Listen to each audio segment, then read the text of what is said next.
en la fira de Verdú. Belleza tradicional.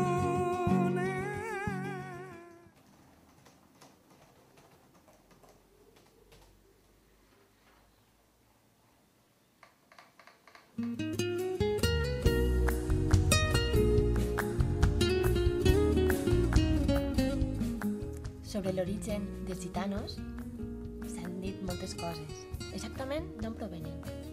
Al 1425 es dona la benvinguda a Catalunya amb un salconduit signat pel rei Alfons d'Aragó a la ciutat de Saragossa, en català, por supuesto.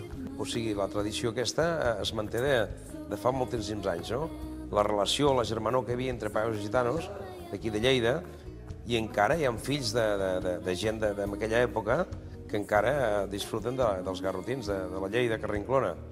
O sigui, els gitanos fan una gran aportació a la creació del flamenc, però ja existia un caldo de cultivo anterior que té a veure amb les cultures hispàniques i amb el folklore de totes les cultures que han conviscut a la península Ibèrica. L'oncle Àngel era un cosí segon, segons els gitanos de Lleida, de l'avi del Peret. Era un dels patriarques importants de Lleida ja abans de la Guerra Civil del 36 i després, però en algun moment va començar a escriure el repertori que ell cantava quan es podia cantar en català. No em considero rei.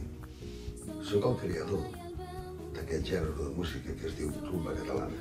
El garrotín de la vera del San Juan.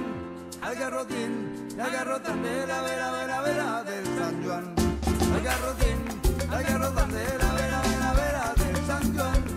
El garrotín de la vera del San Juan.